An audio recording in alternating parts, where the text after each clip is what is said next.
What would it be if one song would be one instrument? I could see that instrument in this psychedelic realm. So your brain kind of puts these images together in such a beautiful way that it just becomes a whole. That's why we are creators. That's what creation itself means. And I'm just really, really grateful for the HUACHUMA medicine for letting me embody this creator in myself.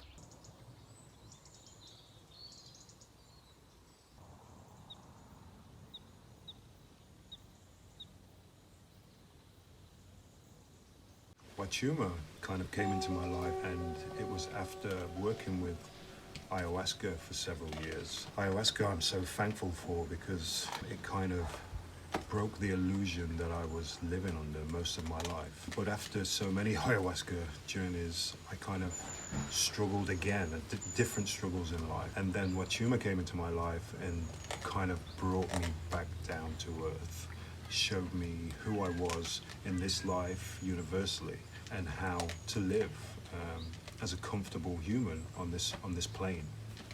It showed me the majestic beauty of this earth that we're living in, and that I belong here, that I'm valued here, and how to kind of live in modern times as well. We decided to open this place in Portugal, which is a beautiful location in the valley, surrounded by wonderful nature, which is just perfect for us to kind of live that earth-human connection.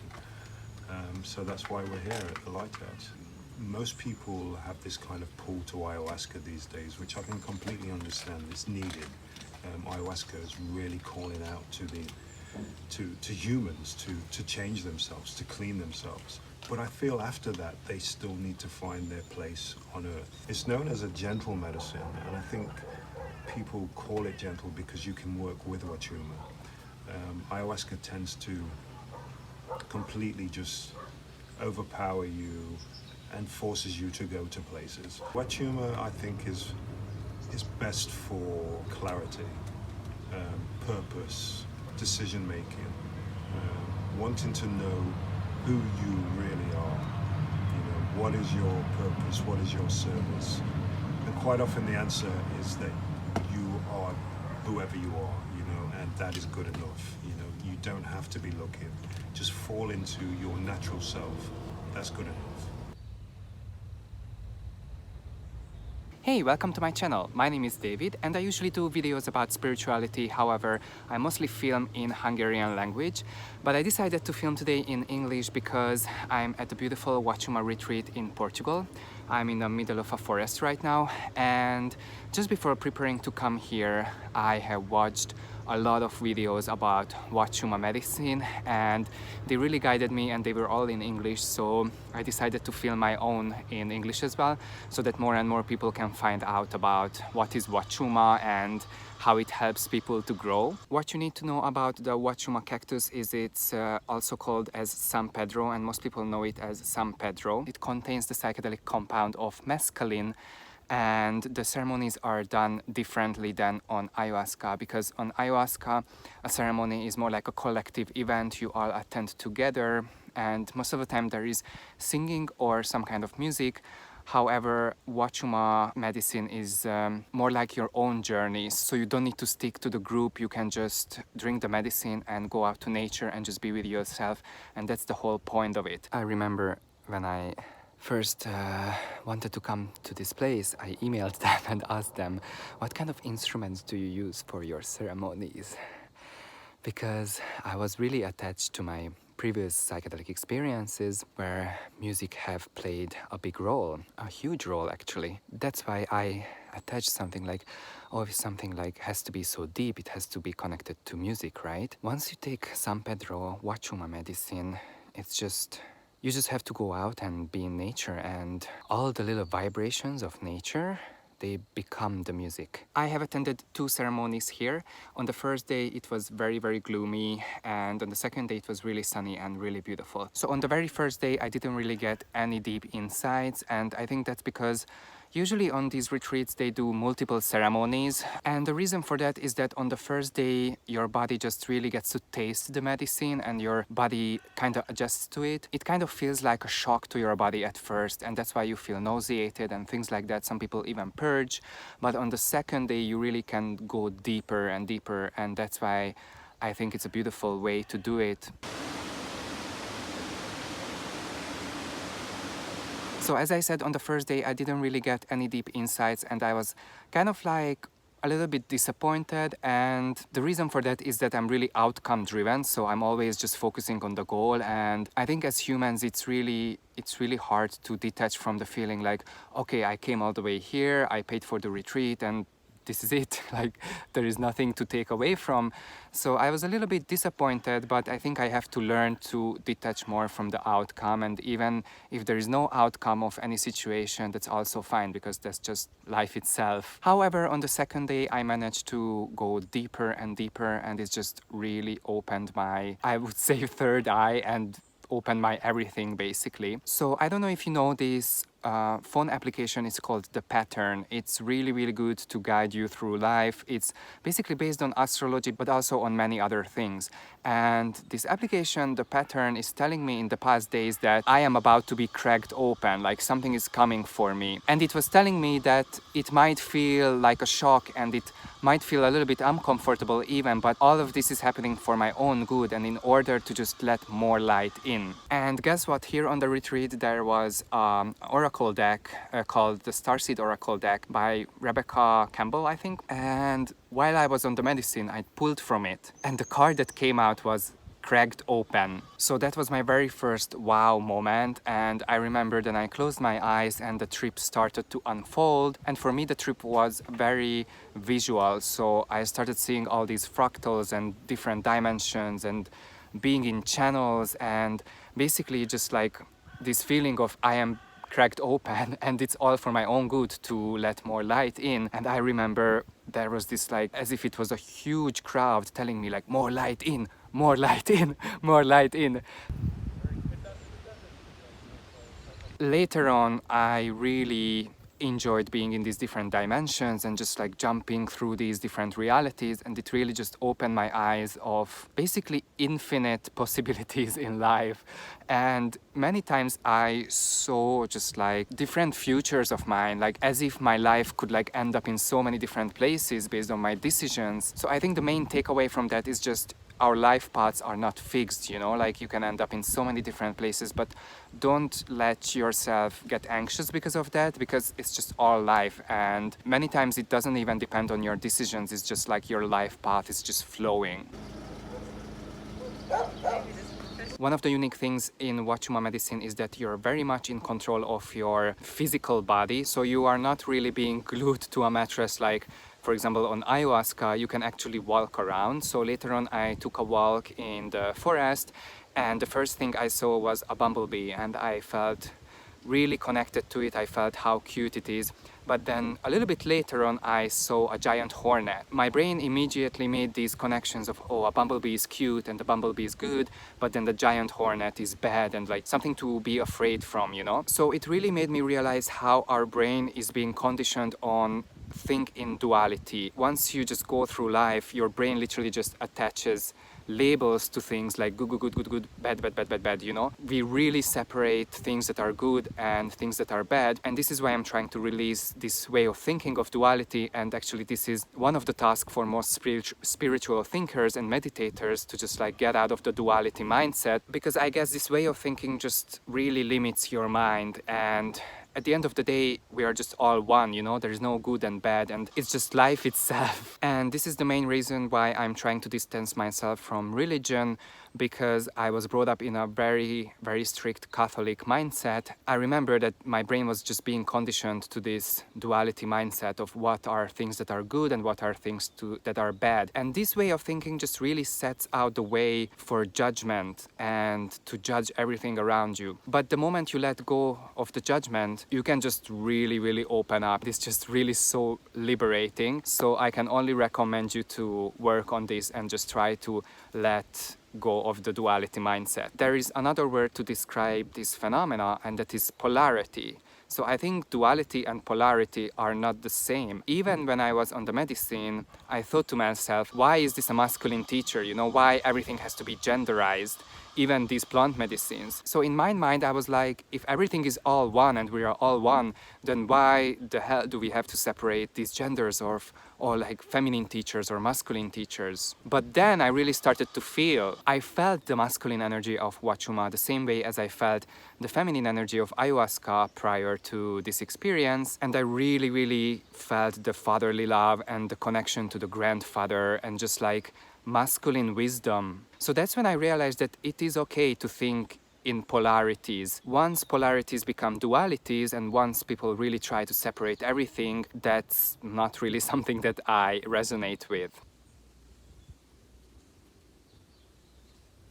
So as I mentioned, I felt the fatherly love on the medicine, and I think it is really important for us humans to feel the fatherly love, because when we are being raised, I feel like fathers tend to distance themselves from parenting, and mothers are the more nurturing, the more listeners, the persons that are more confidential. We tend to go to our mothers first if we have an issue, but fathers just tend to take a step back. And I think this is why most of us have so many issues to work on, because we were not really connected to our fathers. And that's kind of like my message here, that if you are a father, then please don't be afraid to be vulnerable. Don't be afraid to be more emotional to your children, because that's what's giving them connection, and not just connection to you, but connection to themselves, connection to their own masculinity. While I was having this feeling of fatherly love, I also seen myself as a grandfather. So it wasn't just the medicine who was the grandfather, it was me. And at one point, Gaia, Mother Earth, was the grandmother. So we kind of had this love dance of I am the grandfather and she is my partner. In the past months, I was just so ungrateful to be here. I was like, this is a wretched-ass planet. Earth is hell realm.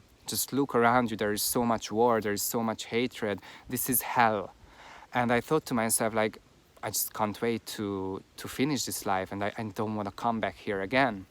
But here's the thing, like, if you really don't want to come back here, you really should do the inner work, because if you don't do that, then it's just gonna become on repeat, and life is gonna throw you back here until you don't learn your lessons. This was my main intention, basically, to get more connected to my physical body and to embrace human life even more. All this journey, I guess, just made me realize that yes, it sucks sometimes to be human. Life sucks and then you die. But that's the point of it, because you are really being pressured to grow. And I think that's one of the beauty of life here on Earth. Another lesson is connected to the abundance mindset. So basically, it's really hard for us in the capitalist society to not think in a scarcity way and not focus on things that we don't have, because there is so much eye candy around us, you know, new cars, new phones, new houses, and we just think that sometimes we think that we're never gonna get there, you know, because it's all just a hustle. But while I was on the medicine, I thought to myself that there is only abundance. And even on the first day when it was raining, I thought to myself, like, oh my gosh, I'm living on a planet that's basically so rich in water, it's so abundant in water, that water is even in the air. And then I really thought of the movie that just came out, Dune. Basically, if you haven't seen Dune, it takes place on a planet that's only desert, and water is so scarce that basically people are drinking their own sweat and drinking their own spit. So it helped me raise my vibration in a way to a gratitude mindset and to feel more grateful for what I have and just feel more abundant. So that's when I had a talk with one of the facilitators here about basically abundance and the way of desire and how I desire nice things in life, you know. And he told me something really, really good. He basically said that the need for nothing attracts everything. So I think it's a really good teaching about detachment and how to detach yourself from your goals, detach yourself from your dreams, because once you're not stuck to them and once you're not attached to them, they will find their ways to you. I wanted to talk about the art of weightlessness. right now is just truly beautiful, and it's really unique for the psychedelic experience. But once you lie down on your back, you suddenly feel non-attachment to your limbs, non-attachment to your fingers, non-attachment to your legs. Of course, you can still feel them if you decide to, but you can just like completely switch them off, like as if they were not there. And you can detach from your chest, you can detach from your neck, you can detach from your face even, and then you're gone. You're basically no matter, like you're matterless. And that's just like your pure essence, I feel. To experience the weightlessness is something truly amazing. And I'm about to do it again. Another important thing that came to me during the journey is death. And psychedelics tend to have this teaching of making people accept death and aging more. That's why usually they give psilocybin mushrooms to cancer patients. I've been romanticizing with death for a while because I already made peace with the fact that death is only a chapter and death is just only a gateway. I know it sounds weird, but I'm kind of like, I'm waiting for death and I'm getting excited by the thought of it. I don't have suicidal thoughts, don't get me wrong. It's just, I know that once I'm dead, I'm gonna be closer to my real self, because I'm well aware of the fact that I'm just a celestial being having a human experience, and I know that I had many human experiences before that, and also many different experiences on other planets as different beings. Suddenly I saw myself old, and I really embraced the fact that one day I will age. And you know, there are some countries where you can do assisted death. I don't know what's the medical terminology to that, but I think it's euthanasia or something like that, where you can basically purchase a kit which can kill you, but in a graceful way. So it's basically a medication that puts you to sleep and with no pain. So in these countries, for example, the Netherlands, and I think also in Norway, there are elderly people who decide to tap out this way. And then I really thought to myself, if I'm gonna be put in that situation, what am I gonna choose? Am I gonna choose to die naturally, or am I gonna choose to die consciously as a conscious decision that I'm ready to die and I act on it, you know? So my main point here is that I just really would like to have the option to decide that. There is no judgment whatsoever for me towards people who decide to tap out this way. At the end of the day, our body will age, and many elderly people experience suffering. This soul ain't here to suffer, baby. So once I'm gonna be there, and if I'm gonna be put in that situation, I would just like to have the option. You see, I do believe that in life you just have to let things go if they don't serve you anymore. It's really like a sensitive topic, and it's just my own point of view. I don't mean to influence you in any ways. It's just basically my own way of dealing with death and my own way of accepting the fact that one day I will age and maybe one day this body will hinder me. I guess that's the main curse of the 3D world, of the physical world, that we will age and we will die, and it's okay to cope with that, you know? But here's the catch: you are not 3D. You are just being materialized in the 3D world, but you are so much more. As I said, you are a celestial being having a human experience.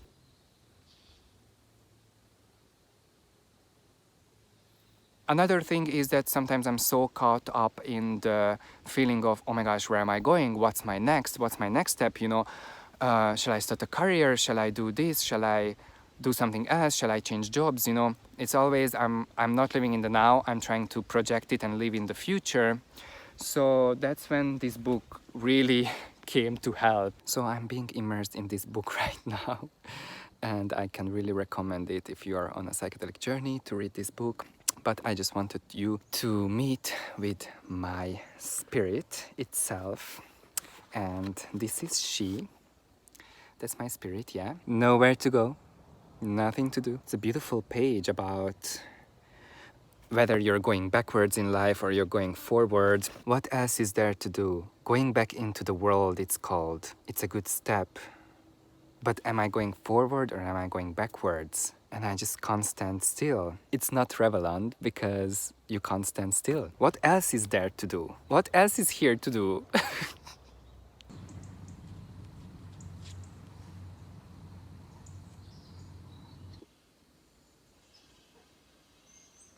And lastly, just a sudden thought about the digital world and the internet. So basically, while I was on the medicine, I felt really connected not just to insects and to nature, but also machinery. It sounds really strange because you would expect that, oh, a psychedelic makes you more connected to Mother Nature and things like that.